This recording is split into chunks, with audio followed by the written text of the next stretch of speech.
The end of the world didn't arrive with fire or ice, but with a barely perceptible gray pallor. They called it the Fade. It was a prionic disease that targeted memory and motor function, turning victims into conscious, paralyzed statues within 72 hours. Worse, it was airborne, highly stable, and had a frighteningly short incubation period. The best scientists in the world had been decimated in the first 3 weeks, either by infection or by the sheer scale of the global collapse. The last facility still running was Bunker 12, an abandoned Cold War data vault repurposed for agricultural research, not virology. The team assembled here wasn't the best and brightest.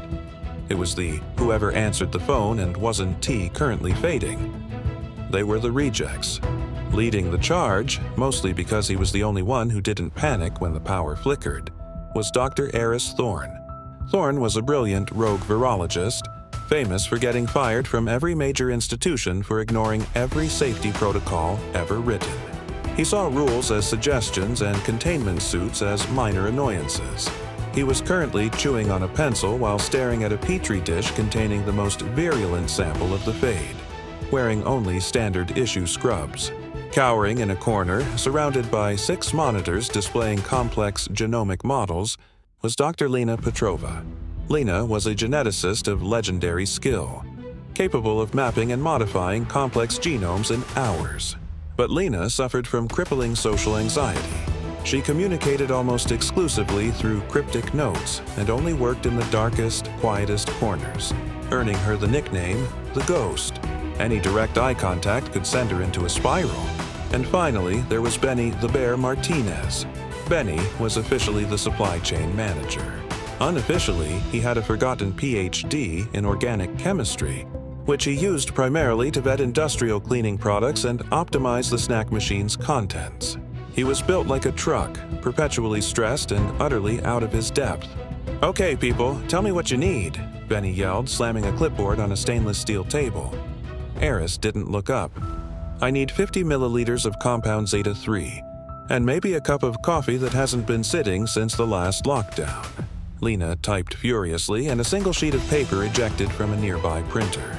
Benny picked it up. It read, in perfectly neat handwriting, "The prion's misfolding mechanism requires a novel chiral ligand, structure attached.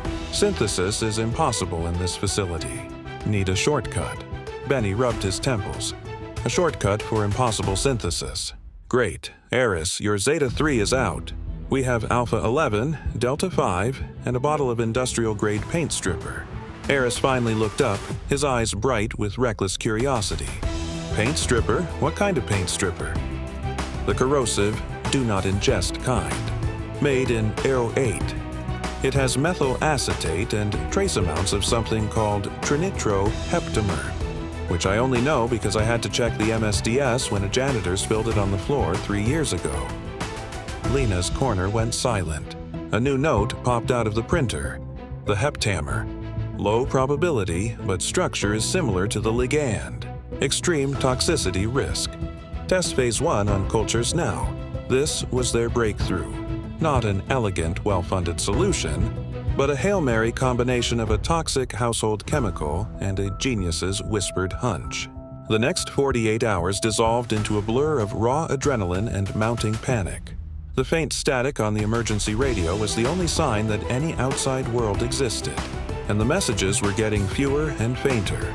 Eris worked like a demolition expert, ignoring the protocols that would have slowed him down, aggressively introducing the experimental compound into infected cultures.